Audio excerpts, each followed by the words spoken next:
بسم الله الرحمن الرحيم الحمد لله رب العالمين والصلاة والسلام على سيد الأنبياء والمرسلين عليهم وعلى آله وأصحابه وفقهاء شريعته وعلماء ملته وأولياء أمته وشهداء محبته أجمعين إلى يوم الدين۔ کتاب العقائد، اللہ تعالیٰ کی ذات و صفات کا بیان۔ عقیدہ، اللہ ایک ہے، پاک اور بے عیب ہے، کوئی اس کی طرح نہیں، ہر کمال و خوبی کا جامع ہے، کوئی کسی بات میں نہ اس کا شریک ہے نہ اس کے برابر ہے، نہ اس سے بڑھ کر ہے، سب سے بے نیاز ہے، وہ کسی بات میں کسی کا محتاج نہیں اور سب اس کے محتاج ہیں۔ عقیدہ، اس کے سوا جو کچھ ہے وہ پہلے نہ تھا، جب اس نے پیدا کیا تب ہوا، وہ اپنے آپ ہے، اس کو کسی نے پیدا نہیں کیا، نہ وہ کسی کا باپ ہے نہ کسی کا بیٹا، نہ اس کا کوئی رشتہ دار ہے۔ جو حضرت عیسیٰ علیہ السلام کو اللہ تعالیٰ کا بیٹا کہے وہ کافر ہے۔ عقیدہ، روزی دینا، مارنا، جلانا سب اسی کے اختیار میں ہے، وہ سب کا مالک ہے، جو چاہے کرے، اس کے حکم کو کوئی بدل نہیں سکتا، بغیر اس کے چاہے ایک ذرہ نہیں ہل سکتا۔ عقیدہ، وہ ہر کھلی اور چھپی، ہونی اور انہونی کو جانتا ہے، کوئی چیز اس کے علم سے باہر نہیں۔ عقیدہ، سب اس کے بندے ہیں، وہ اپنے بندوں پر ماں باپ سے زیادہ مہربان ہے۔ عقیدہ، وہ گناہ بخشنے والا، توبہ قبول فرمانے والا اور دعائیں قبول فرمانے والا ہے۔ عقیدہ، عزت و ذلت سب اسی کے اختیار میں ہے، جسے چاہے عزت دے، جسے چاہے ذلت دے، مال و دولت سب اسی کے قبضے میں ہے، جسے چاہے مالدار بنا دے، جسے چاہے فقیر بنا دے، اس کے ہر کام میں حکمت ہے۔ نبی اور رسول کا بیان۔ رسول کا معنی ہے اللہ کے یہاں سے بندوں کے پاس خدا کا پیغام لانے والا، اور نبی وہ انسان ہے جس کے پاس لوگوں کو خدا کا راستہ بتانے کے لیے وحی یعنی خدا کا پیغام آئے۔ عقیدہ، بہت سے نبی اور فرشتے رسول ہیں، نبی سب مرد تھے، نہ کوئی جن نبی ہوا، نہ ہی کوئی عورت نبی ہوئی، نہ کوئی فرشتہ نبی ہوا۔ عبادت کے ذریعے آدمی نبی یا رسول نہیں بن سکتا، بلکہ اللہ جسے چاہتا ہے نبی یا رسول بناتا ہے۔ عقیدہ، ہر انسانی رسول نبی ہوتے ہیں، لیکن ہر نبی رسول نہیں ہوتے۔ عقیدہ، بعض فرشتے بھی رسول ہیں، جیسے حضرت جبرائیل، میکائیل، اسرافیل، عزرائیل علیہ السلام، لیکن فرشتوں میں کوئی نبی نہیں۔ عقیدہ، نبی، رسول اور فرشتے معصوم ہیں، یعنی ان سے کوئی گناہ نہیں ہو سکتا۔ نبی، رسول اور فرشتوں کے علاوہ کسی کو معصوم ماننا گمراہی ہے۔ نابالغ بچے کو لغوی اعتبار سے معصوم کہا جاتا ہے۔ عقیدہ، ولی سے گناہ ہو سکتا ہے، لیکن اللہ تعالیٰ اپنے فضل و کرم سے ان کو گناہوں سے محفوظ رکھتا ہے۔ عقیدہ، کوئی ولی کسی نبی یا رسول کے برابر نہیں ہو سکتا، جو کسی ولی کو کسی نبی یا رسول سے افضل کہے وہ کافر ہے۔ عقیدہ، نبی اور رسول کی تعظیم فرض عین ہے، بلکہ تمام فرائض کی اصل ہے، کسی نبی کی ادنا توہین یا تکذیب یعنی جھٹلانا کفر ہے۔ عقیدہ، ہر نبی اور رسول اپنی قبروں میں اسی طرح زندہ ہیں جیسے دنیا میں تھے، اللہ کا حکم پورا ہونے کے لیے ایک لمحے کے لیے ان کو موت آئی، پھر وہ زندہ ہو گئے، ان کی زندگی شہیدوں کی زندگی سے بڑھ کر ہے۔ عقیدہ، ہر نبی اور رسول کو اللہ تعالیٰ نے غیب کا علم دیا، زمین و آسمان کا ہر ذرہ ہر نبی کی نظر کے سامنے ہے، اللہ تعالیٰ نے ان کو جتنا علم غیب عطا فرمایا اتنا ہی علم ان کو ہے۔ عقیدہ، اللہ تعالیٰ کے علم کی کوئی حد نہیں، اللہ تعالیٰ کا علم لامحدود اور غیر متناہی ہے۔ عقیدہ، کوئی امتی تقوی یا عبادت میں کسی نبی یا رسول سے آگے نہیں بڑھ سکتا۔ نبی اور رسول سوتے جاگتے ہر وقت اللہ تعالیٰ کی یاد میں لگے رہتے ہیں۔ عقیدہ، حضرات انبیاء کرام علیہم السلام کی تعداد مقرر کرنی جائز نہیں۔ عقیدہ، حضرات انبیاء کرام علیہم السلام کی تعداد کا صحیح علم اللہ تعالیٰ کو ہے۔ ہمارے رسول علیہ السلام، اللہ تعالیٰ نے ہمارے رسول حضرت محمد مصطفیٰ صلی اللہ تعالیٰ علیہ وآلہ وسلم کو ساری مخلوق سے پہلے اپنے نور کی تجلی سے پیدا فرمایا۔ نبی، فرشتے، زمین، آسمان، عرش، کرسی اور ساری کائنات کو آپ صلی اللہ تعالیٰ علیہ وسلم کے نور کی جھلک سے پیدا کیا۔ ساری دنیا میں کوئی کسی خوبی میں آپ صلی اللہ تعالیٰ علیہ وسلم کے برابر نہیں۔ آپ صلی اللہ تعالیٰ علیہ وسلم اللہ تعالیٰ کے نائب مطلق ہیں۔ آپ صلی اللہ تعالیٰ علیہ وسلم تمام نبیوں کے نبی ہیں۔ ہر شخص پر آپ صلی اللہ تعالیٰ علیہ وسلم کی اطاعت لازم ہے۔ اللہ تعالیٰ نے اپنے تمام خزانوں کی کنجیاں آپ صلی اللہ تعالیٰ علیہ وآلہ وسلم کو عطا فرما دیں۔ دنیا و آخرت کی ساری نعمتوں کا عطا فرمانے والا رب تعالیٰ ہے، اور تقسیم فرمانے والے ہمارے رسول صلی اللہ تعالیٰ علیہ وسلم ہیں۔ اللہ تعالیٰ نے آپ صلی اللہ تعالیٰ علیہ وسلم کو معراج عطا فرمائی، یعنی عرش پر بلایا، اپنا دیدار عطا کیا، اپنا کلام سنایا، جنت و دوزخ، عرش و کرسی وغیرہ تمام چیزوں کی سیر کرائی۔ یہ سب رات کے تھوڑے حصے میں ہوا۔ قیامت کے دن آپ صلی اللہ تعالیٰ علیہ وسلم سب سے پہلے شفاعت فرمائیں گے۔ آپ صلی اللہ تعالیٰ علیہ وسلم کی بے شمار فضیلتیں ہیں جو بڑی بڑی کتابوں میں لکھی ہوئی ہیں۔ عقیدہ: ہمارے رسول صلی اللہ تعالیٰ علیہ وسلم آخری نبی ہیں، آپ کے بعد نہ کوئی نبی ہوا نہ ہوگا۔ عقیدہ: جو شخص آپ صلی اللہ تعالیٰ علیہ وسلم کے بعد یا آپ صلی اللہ تعالیٰ علیہ وسلم کے زمانے میں کسی کو نبی مانے یا نبی ہونا جائز سمجھے وہ کافر ہے۔ عقیدہ: ہمارے رسول حضرت سیدنا و مولانا محمد مصطفیٰ صلی اللہ تعالیٰ علیہ وسلم ساری مخلوق میں سب سے افضل ہیں۔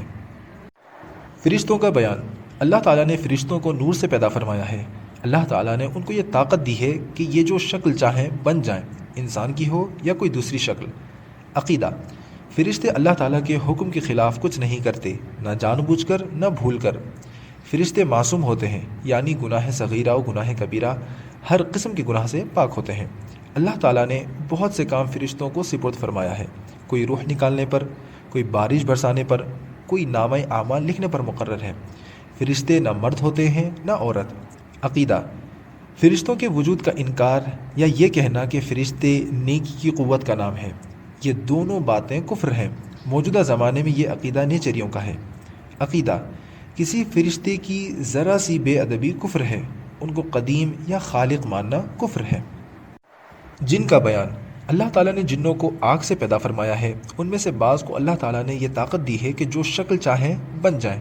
شریر اور بدکار جن کو شیطان کہا جاتا ہے، یہ انسانوں کی طرح عقل، روح اور جسم والے ہوتے ہیں، کھاتے پیتے جیتے مرتے اور اولاد والے ہوتے ہیں۔ ان میں مومن، کافر، سنی، شیعہ اور بد مذہب بھی ہوتے ہیں۔ ان میں بدکاروں کی تعداد زیادہ ہوتی ہے۔ عقیدہ: جنوں کے وجود کا انکار یا یہ کہنا کہ جن بدی کی قوت کا نام ہے، یہ دونوں باتیں کفر ہیں۔ موجودہ زمانے میں یہ عقیدہ نیچریوں کا ہے۔ اللہ تعالیٰ کی کتابیں: اللہ تعالیٰ نے اپنے پیغمبروں پر اپنی کتابیں اور صحیفے نازل فرمائے۔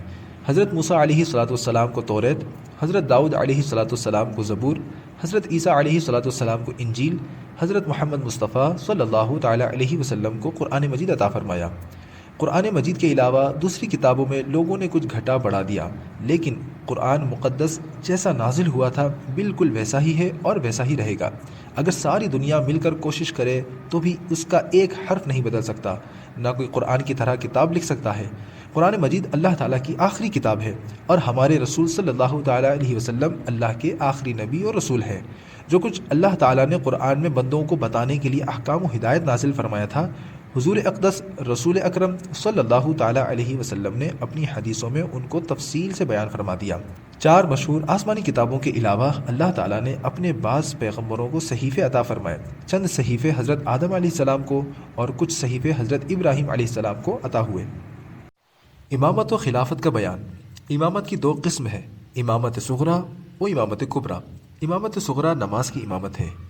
امامت کبریٰ حضور اقدس صلی اللہ تعالیٰ علیہ وسلم کی نیابت مطلقہ ہے، یعنی حضور اقدس صلی اللہ تعالیٰ علیہ وسلم کی نیابت سے مسلمانوں کے تمام دینی و دنیاوی کاموں میں شریعت کے موافق عام تصرف کرنے کا اختیار اور غیر معصیت میں ساری دنیا کے مسلمانوں کے لیے اطاعت کرانے کا حق۔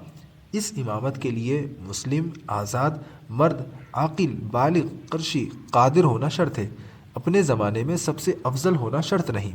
مسئلہ: امام کی اطاعت ہر مسلمان پر فرض ہے، جبکہ امامت کا حکم شریعت اسلامیہ کے خلاف نہ ہو۔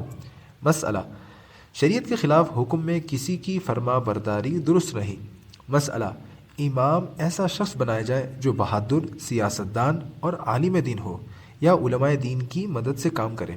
مسئلہ: عورت اور نابالغ کی امامت جائز نہیں۔ خلفائے راشدین: حضور اقدس رسول اکرم صلی اللہ تعالیٰ علیہ وسلم کے بعد آپ کے خلیفہ برحق حضرت ابو بکر صدیق رضی اللہ تعالیٰ عنہ ہوئے، پھر حضرت فاروق اعظم رضی اللہ تعالیٰ عنہ، پھر حضرت عثمان غنی رضی اللہ تعالیٰ عنہ، پھر حضرت علی مرتضیٰ رضی اللہ تعالیٰ عنہ، پھر حضرت امام حسن مجتبیٰ رضی اللہ تعالیٰ عنہ ہوئے۔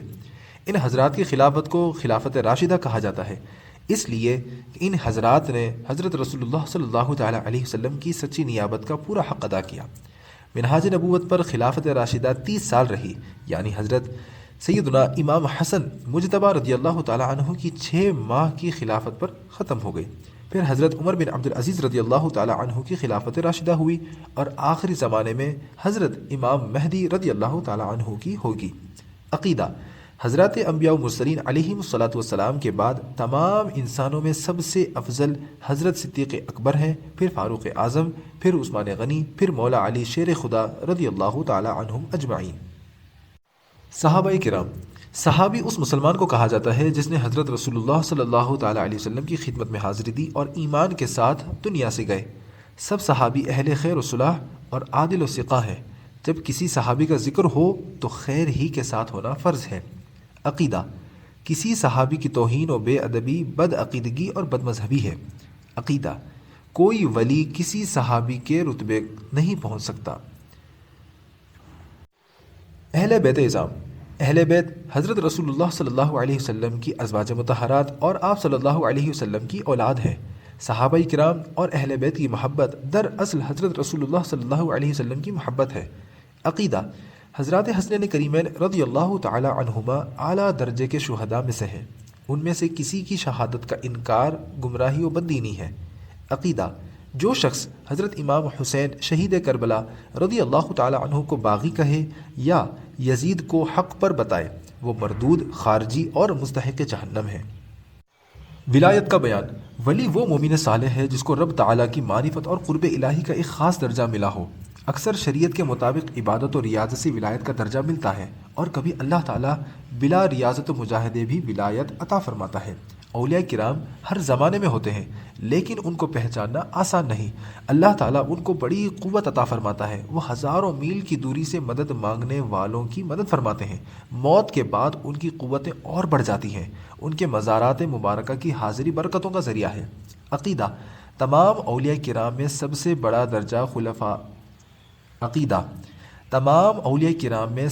بڑا درجہ حضرات خلفائے اربعہ رضی اللہ تعالی عنہم کا ہے۔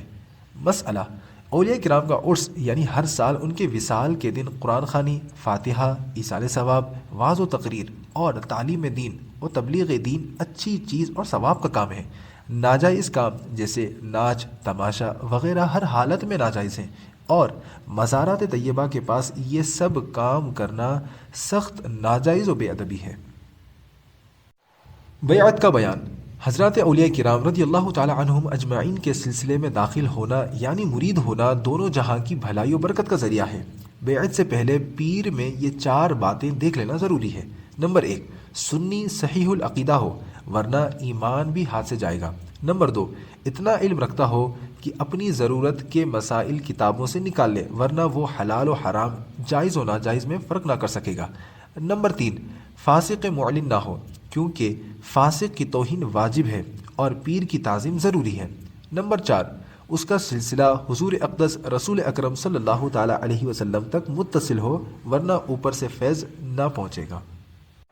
منکر نکیر کا بیان، جب میت کو دفن کر کے لوگ چلے جاتے ہیں تو 2 فرشتے زمین چیرتے ہوئے آتے ہیں۔ ان کی شکل بہت ڈراؤنی ہوتی ہے، ان کا بدن کالا، آنکھیں نیلی اور کالی بہت بڑی بڑی ہوتی ہیں، آنکھوں سے آگ کی طرح شعلے نکلتے ہیں، ان کے ڈراؤنے بال سر سے پاؤں تک ہوتے ہیں، دانت بہت بڑے بڑے ہوتے ہیں جن سے زمین چیرتے ہوئے آتے ہیں، مردے کو جھنجھوڑ کر اور جھڑک کر اٹھاتے ہیں، اور بہت سختی کے ساتھ بڑی کڑی آواز میں مردے سے 3 سوال کرتے ہیں۔ من ربک، تیرا رب کون ہے؟ ما دینک، تیرا دین کیا ہے؟ ما کنت تقول فی شان ھذا الرجل، تو ان کے بارے میں کیا کہتا تھا؟ مردہ اگر مسلمان ہے تو پہلے سوال کا جواب دیتا ہے ربی اللہ، میرا رب اللہ ہے۔ دوسرے سوال کا جواب دیتا ہے دینی الاسلام، میرا دین اسلام ہے۔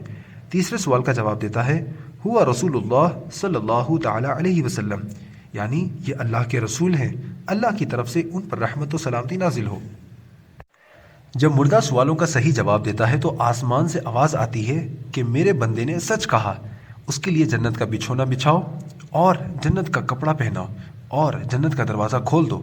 اب جنت کی ٹھنڈی ہوا اور خوشبو آتی رہے گی، اور جہاں تک نظر جائے گی وہاں تک قبر چوڑی اور روشن کر دی جائے گی، اور فرشتے کہیں گے سو جا جیسے دلہا سوتا ہے۔ یہ نیک مسلمانوں کے لیے ہوگا، گناہگاروں کو ان کے گناہ کے لائق ایک زمانے تک عذاب بھی ہوگا، پھر بزرگوں کی شفاعت یا ایصال ثواب و دعائے مغفرت سے یا محض اللہ تعالیٰ کی مہربانی سے یہ عذاب اٹھ جائے گا، اور پھر چین ہی چین ہوگا۔ مردہ اگر کافر ہے تو سوال کا جواب نہ دے سکے گا اور کہے گا ہا لا ادری، افسوس مجھے تو کچھ معلوم نہیں۔ اب ایک پکارنے والا آسمان سے پکارے گا، یہ جھوٹا ہے، اس کے لیے آگ کا بچھونا بچھاؤ، آگ کا کپڑا پہناؤ اور جہنم کا ایک دروازہ کھول دو، اس کی گرمی اور لپٹ پہنچ جائے گی۔ اور عذاب دینے کے لیے 2 فرشتے مقرر ہوں گے جو بڑے بڑے ہتھوڑے سے مارتے رہیں گے اور سانپ بچھو بھی کاٹتے رہیں گے۔ قیامت تک طرح طرح کے عذاب ہوتے رہیں گے۔ پھر میدان حشر میں حاضری کے بعد جہنم میں ڈالا جائے گا، کافر جہنم سے کبھی نہ نکالا جائے گا۔ مسئلہ: حضرات انبیاء کرام علیہم الصلاۃ والسلام سے نہ قبر میں سوال ہوتا ہے اور نہ قبر ان کو دباتی ہے۔ بعض امتیوں سے بھی سوال نہیں ہوتا، جیسے جمعہ اور رمضان میں مرنے والے مسلمان سے۔ مسئلہ: مردہ اگر قبر میں دفن نہ کیا جائے تو جہاں بھی ہوگا وہیں سوال ہوگا، جیسے جس کو شیر کھا گیا تو شیر کے پیٹ میں سوال ہوگا اور وہیں ثواب و عذاب ملے گا۔ عالم برزخ کا بیان: انسان موت کے بعد سے حشر آنے تک جس دنیا میں رہتا ہے اسی کا نام عالم برزخ ہے۔ ہر انسان کی عمر مقرر ہے، نہ اس سے بڑھ سکتی ہے نہ گھٹ سکتی ہے۔ جب زندگی کا وقت پورا ہو جاتا ہے تو حضرت اسرائیل علیہ السلام روح نکالنے کے لیے آتے ہیں۔ اس وقت مرنے والے کو دائیں بائیں جہاں تک نظر جاتی ہے فرشتے ہی فرشتے دکھائی دیتے ہیں۔ مسلمان کے پاس رحمت کے فرشتے آتے ہیں اور کافر کے پاس عذاب کے فرشتے ہیں۔ اس وقت کافر کو بھی اسلام کے سچے ہونے کا یقین ہو جاتا ہے، لیکن اس وقت ایمان لانا معتبر نہیں، کیونکہ ایمان اللہ اور رسول کی بتائی ہوئی باتوں پر بے دیکھے یقین کرنے کا نام ہے، اور اب وہ فرشتوں کو دیکھ کر ایمان لاتا ہے، اس لیے اب ایمان لانے سے مسلمان نہ ہوگا۔ مسلمان کی روح آسانی سے نکالی جاتی ہے اور اس کو رحمت کے فرشتے عزت کے ساتھ لے کر جاتے ہیں۔ کافر کی روح بڑی سختی سے نکالی جاتی ہے اور اس کو عذاب کے فرشتے بڑی ذلت سے لے جاتے ہیں۔ مرنے کے بعد روح کسی دوسرے بدن میں جا کر پھر پیدا نہیں ہوتی، بلکہ قیامت آنے تک عالم برزخ میں رہتی ہے۔ عقیدہ: یہ خیال کہ روح کسی دوسرے بدن میں چلی جاتی ہے، خواہ آدمی کا بدن ہو یا جانور کا یا پیڑ پودوں میں چلی جاتی ہے، یہ ماننا کفر ہے۔ اس کو تناسخ کہا جاتا ہے، یہ ہندوؤں کا عقیدہ ہے۔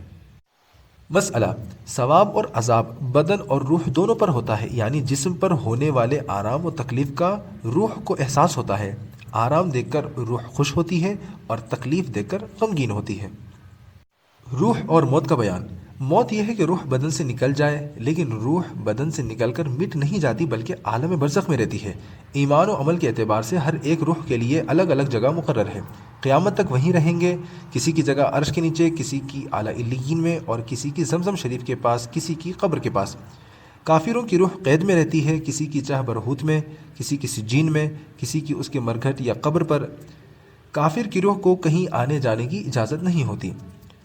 روح مرتی یا مٹتی نہیں بلکہ باقی رہتی ہے، اور جس حال میں بھی ہو اور جہاں کہیں بھی ہو اپنے بدن سے ایک طرح کا تعلق رکھتی ہے۔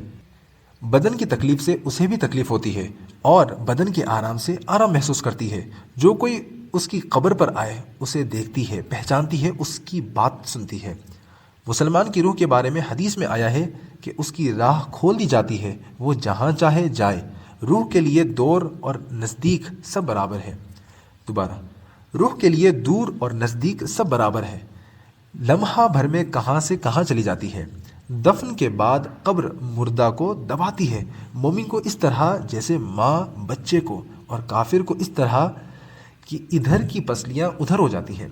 جب لوگ دفن کر کے لوٹتے ہیں تو مردہ ان کے جوتوں کی آواز سنتا ہے۔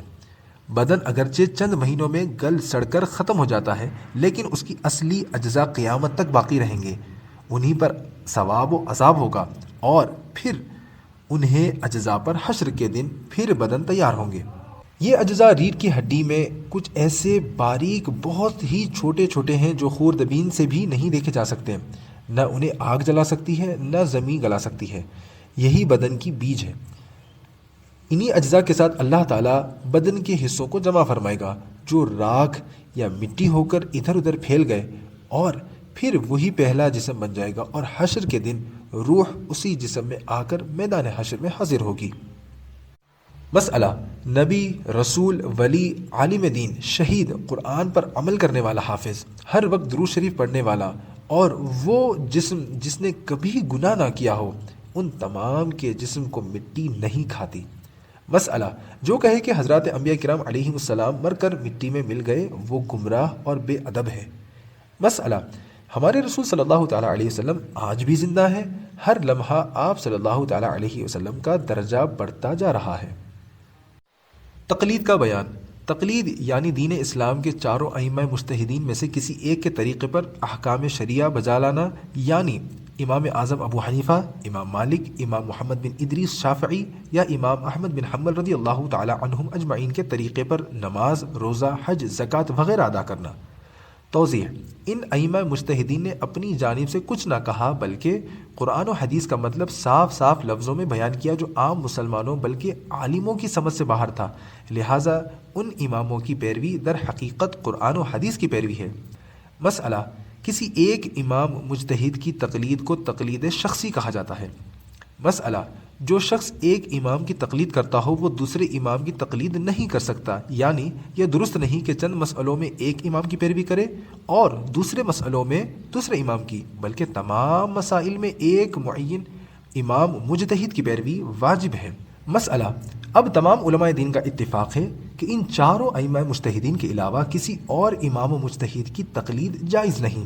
امام احمد بن حنبل رضی اللہ تعالی عنہ کے بعد کوئی مجتہد مطلق پیدا نہ ہوا۔ دجال کا بیان۔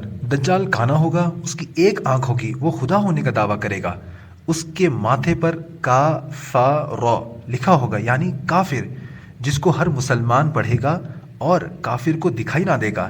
یہ بہت تیزی سے سیر کرے گا، 40 دن میں حرمین طیبین کے علاوہ ساری زمین کا گشت کرے گا۔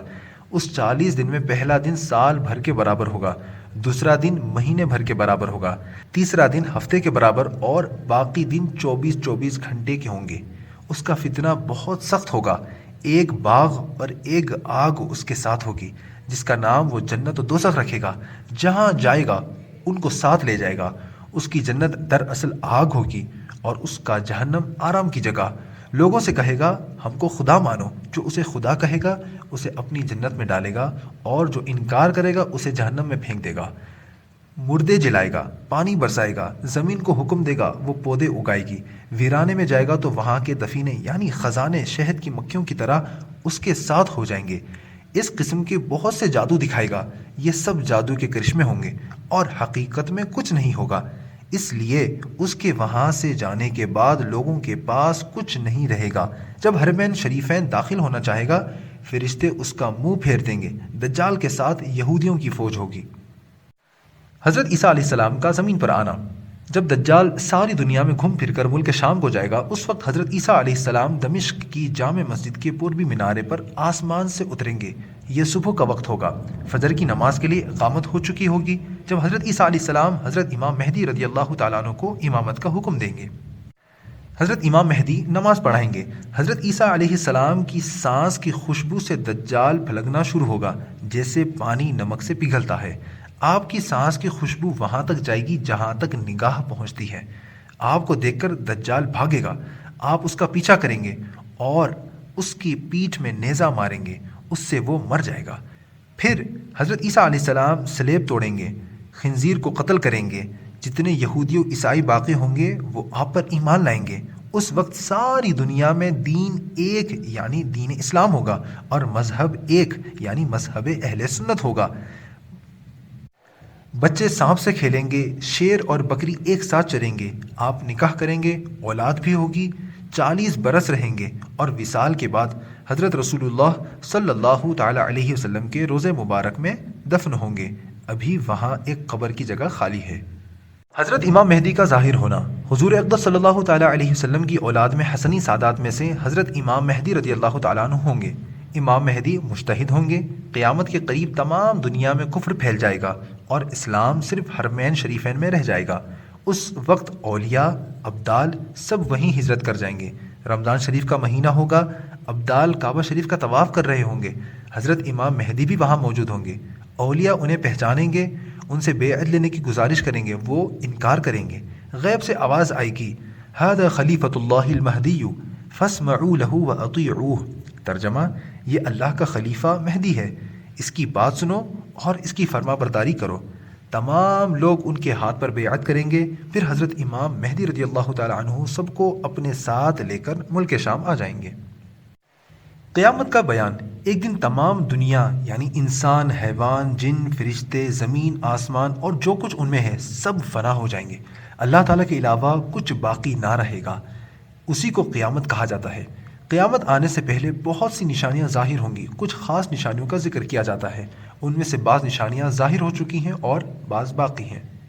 نمبر 1، خسف یعنی 3 جگہ آدمی دھنس جائیں گے، پورب، پچھم اور عرب میں۔ نمبر 2، علم دین اٹھ جائے گا یعنی علماء اٹھا لیے جائیں گے۔ نمبر 3، جہالت کی کثرت ہوگی۔ نمبر 4، شراب اور زنا کی زیادتی ہوگی۔ زناکاری اس بے حیائی کے ساتھ ہوگی کہ جیسے گدھے جوڑا کھاتے ہیں۔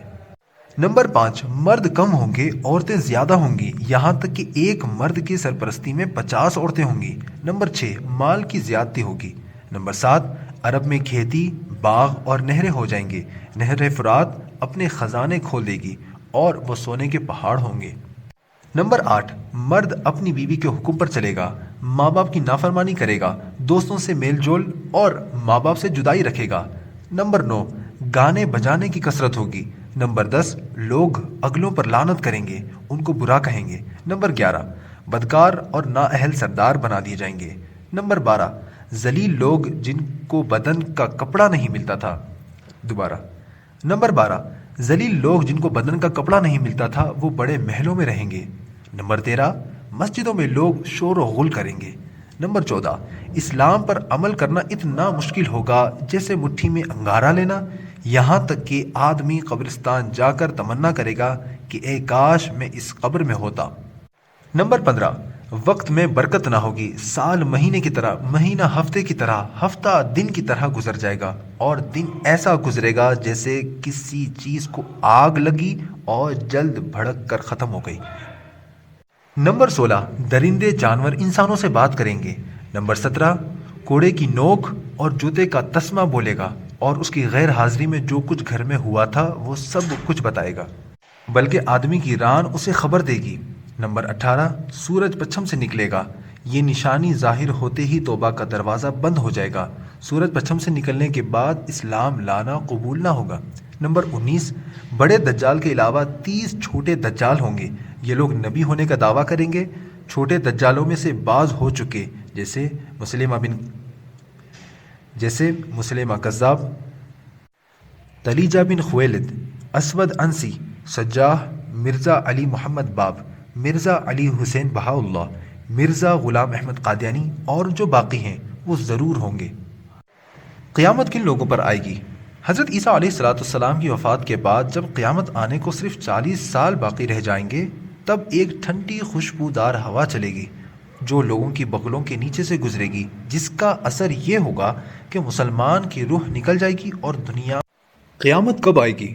جب سب نشانیاں پوری ہو جائیں گی اور مسلمانوں کی بغلوں سے وہ خوشبودار ہوا گزر جائے گی جس سے تمام مسلمانوں کی وفات ہو جائے گی، تو اس کے بعد پھر 40 سال کا زمانہ ایسے گزرے گا جس میں کسی کو اولاد نہ ہوگی، یعنی قیامت کے وقت 40 برس سے کم عمر کا کوئی نہ ہوگا اور دنیا میں کافر ہی کافر ہوں گے، اللہ کہنے والا کوئی نہ ہوگا۔ کوئی دیوار لیپتا ہوگا، کوئی کھانا کھاتا ہوگا، غرض سب اپنے اپنے کام میں لگے ہوں گے کہ اچانک اللہ تعالیٰ کے حکم سے حضرت اسرافیل علیہ السلام سور پھونکیں گے۔ پہلے اس کی آواز ہلکی ہوگی، پھر بعد میں دھیرے دھیرے بہت کڑی ہو جائے گی۔ لوگ دھیان دے کر اس آواز کو سنیں گے اور بے ہوش ہو کر گر پڑیں گے اور پھر مر جائیں گے۔ پھر آسمان، زمین، دریا، پہاڑ، یہاں تک کہ خود سور اور حضرت اسرافیل علیہ السلام اور تمام فرشتے فنا ہو جائیں گے۔ اس وقت اللہ تعالیٰ کے علاوہ کوئی نہ ہوگا۔ اس کے بعد جب اللہ تعالیٰ چاہے گا اسرافیل علیہ السلام کو زندہ فرمائے گا اور سور کو پیدا کر کے دوبارہ پھونکنے کا حکم دے گا۔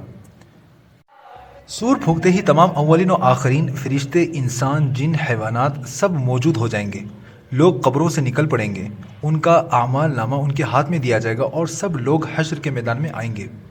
لوگ یہاں حساب و جزا کے انتظار میں کھڑے ہوں گے۔ زمین تانبے کی ہوگی، سورج سر کے بہت قریب ہوگا، سورج کی گرمی سے بھیجے کھولتے ہوں گے، زبانیں سوکھ کر کانٹا ہو جائیں گی، بازوں کے منہ سے باہر آ جائیں گی، پسینہ بہت آئے گا، کسی کے ٹخنے تک، کسی کے گھٹنے تک، کسی کے منہ تک، جس کا جیسا عمل ہوگا ویسے ہی تکلیف ہوگی۔ پھر پسینہ بھی بہت ہی بدبودار ہوگا، اسی حالت میں بہت دیر ہو جائے گی۔ 50,000 برس کا یہ دن ہوگا اور اسی حالت میں آدھا دن گزر جائے گا۔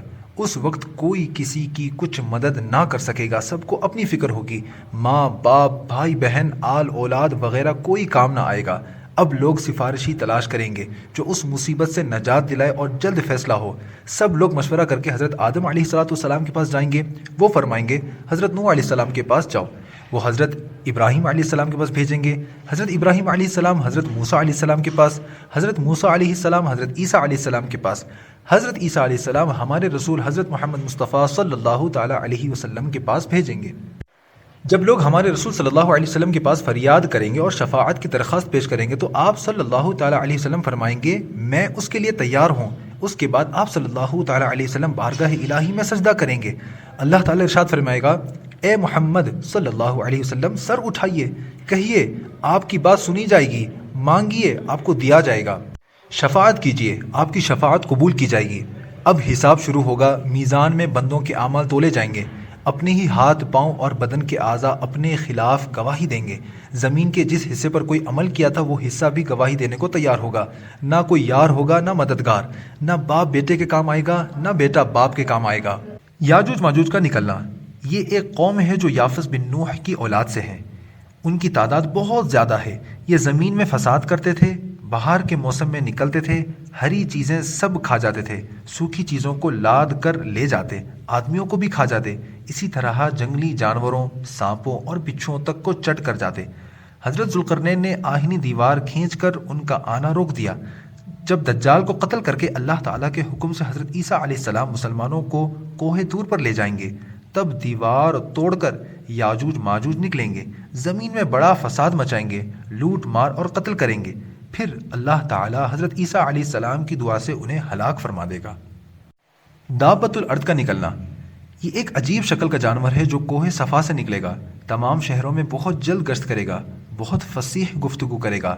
اس کے ہاتھ میں حضرت موسیٰ علیہ السلام کا عصا اور حضرت سلیمان علیہ السلام کی انگوٹھی ہوگی۔ عصا سے مسلمانوں کی پیشانی پر ایک چمتکار نشانی لگائے گا اور انگوٹھی سے کافر کی پیشانی پر ایک کالا دھبا لگائے گا۔ اس وقت تمام مومن اور کافر ظاہر ہو جائیں گے، یعنی صاف صاف پہچانے جائیں گے۔ یہ نشانی کبھی نہیں بدلے گی۔ جو کافر ہے ہرگز ایمان نہیں لائے گا اور جو مسلمان ہے ہمیشہ ایمان پر قائم رہے گا۔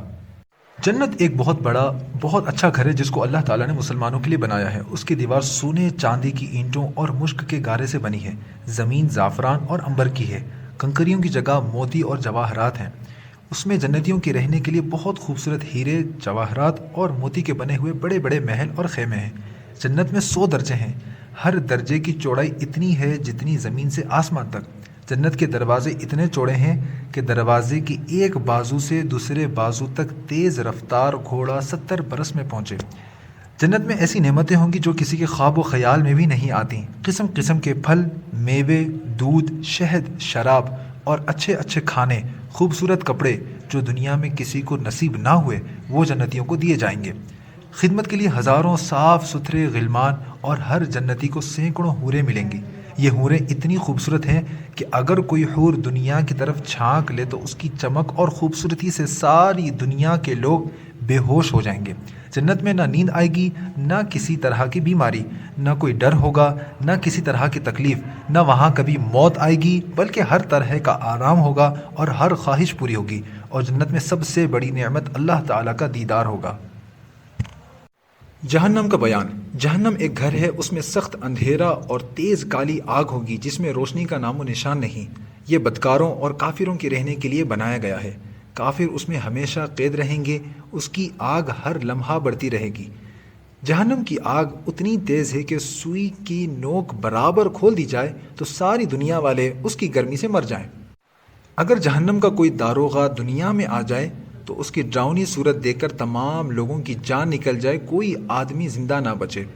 جہنمیوں کو طرح طرح کا عذاب دیا جائے گا، بڑے بڑے سانپ بچھو کاٹیں گے، بھاری بھاری ہتھوڑوں سے سر کچلا جائے گا، بھوک پیاس بہت لگے گی، سخت گرم پانی اور پیپ پینے کو ملے گا، کانٹے والا زہریلا پھل کھانے کو ملے گا۔ جب اس پھل کو کھائیں گے تو یہ گلے میں رک جائے گا، اس کے اتارنے کو پانی مانگیں گے تو وہی کھولتا ہوا پانی دیا جائے گا، اس کے پینے سے آنتیں ٹکڑے ہو کر بہہ جائیں گی، پیاس اتنی سخت ہوگی کہ اسی گرم پانی کو منہ سے لگا لیں گے۔ کفار عذاب سے پریشان ہو کر موت کی تمنا کریں گے اور موت بھی نہ آئے گی تو آپس میں مشورہ کر کے جہنم کے داروغہ کو پکار کر کہیں گے اب اپنے رب سے ہمارا قصہ تمام کرا دیجیے۔ جہنم کے داروغہ حضرت مالک علیہ السلام 1000 برس تک کچھ جواب نہ دیں گے، پھر 1000 سال بعد کہیں گے مجھ سے کیا کہتے ہو؟ اس سے کہو جس کی نافرمانی کی ہے۔ تب پھر کفار اللہ تعالیٰ کو اس کی رحمت کے ناموں سے پکاریں گے۔ رب تعالیٰ 1000 برس تک جواب عطا نہ فرمائے گا، اس کے بعد فرمائے گا تو یہ فرمائے گا دور ہو، جہنم میں پڑے رہو، مجھ سے بات نہ کرو۔ یہ جواب سن کر کفار ہر قسم کی بھلائی سے نا امید ہو جائیں گے اور گدھے کی آواز کی طرح چلا کر روئیں گے۔ پہلے آنسو نکلے گا، جب آنسو ختم ہو جائے گا تو خون روئیں گے، روتے روتے گالوں میں خندقوں کی طرح گڈھے پڑ جائیں گے۔ رونے کا خون اور پیپ اتنا ہوگا کہ اس میں کشتی ڈالی جائے تو چلنے لگے۔ جہنمیوں کی شکل اتنی بری ہوگی کہ اگر کوئی جہنمی دنیا میں اسی شکل میں لایا جائے تو تمام لوگ اس کی بدصورتی اور بدبو کی وجہ سے مر جائیں۔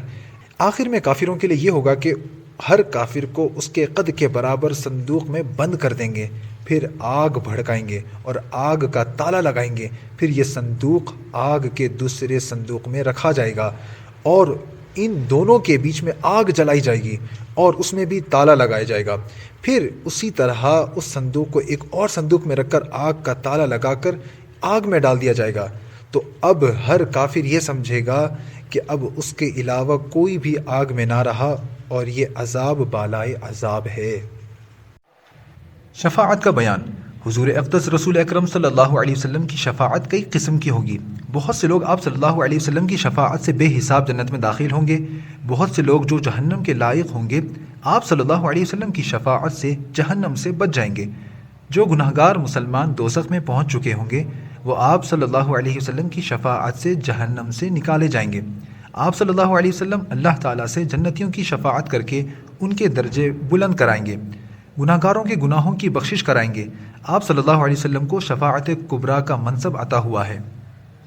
آپ صلی اللہ علیہ وسلم کے علاوہ باقی انبیاء کرام، صحابہ، علماء، اولیاء، شہداء، حفاظ اور حجاج بھی شفاعت کریں گے۔ لوگ علماء کو اپنے تعلقات یاد دلائیں گے۔ اگر کسی نے عالم کو دنیا میں وضو کے لیے پانی لا کر دیا ہوگا تو وہ بھی یاد دلا کر شفاعت کے لیے گزارش کرے گا اور وہ اس کی شفاعت کریں گے۔ قیامت کا دن جو 50,000 سال کا ہوگا، جس کی مصیبتیں بے شمار و ناقابل برداشت ہوں گی، یہ دن حضرات انبیاء کرام، اولیاء صالحین کے لیے اتنا ہلکا کر دیا جائے گا کہ معلوم ہوگا کہ اس میں اتنا وقت لگا جتنا ایک وقت کی فرض نماز میں لگتا ہے، بلکہ اس سے بھی کم۔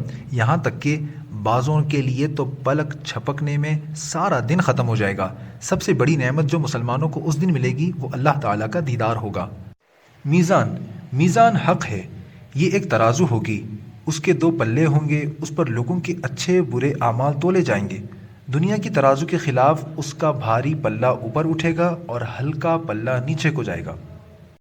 صراط حق ہے، یہ ایک پل ہے جو جہنم کے اوپر ہوگا، یہ بال سے زیادہ باریک اور تلوار سے زیادہ تیز ہے۔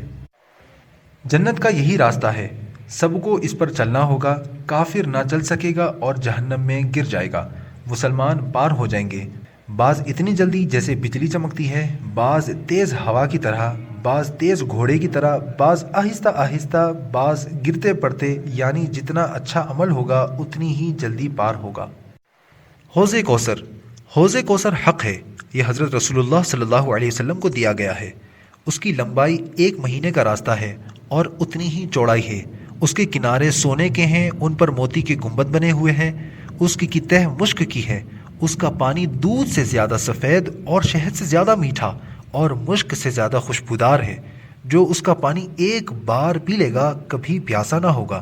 اس کے پاس پانی پینے کے برتن ستاروں سے بھی گنتی میں زیادہ ہیں۔ اس میں جنت سے 2 نالے گرتے ہیں، ایک سونے کا، ایک چاندی کا۔ مقام محمود، اللہ تعالیٰ ہمارے حبیب حضرت محمد مصطفیٰ صلی اللہ تعالیٰ علیہ وسلم کو مقام محمود عطا فرمائے گا، جہاں اگلے پچھلے سب لوگ جمع ہو کر آپ کی تعریف کریں گے۔ لواء الحمد ایک جھنڈا ہے جو ہم سب کے آقا و مولا حضرت محمد مصطفیٰ صلی اللہ تعالیٰ علیہ وسلم کو قیامت کے دن ملے گا، جس کے نیچے حضرت آدم علیہ السلام سے لے کر قیامت تک جتنے مسلمان ہیں، یعنی حضرات انبیاء کرام علیہم الصلاۃ والسلام، اولیاء اعظام، علماء ربانین، صالحین و عام مومنین سب جمع ہوں گے۔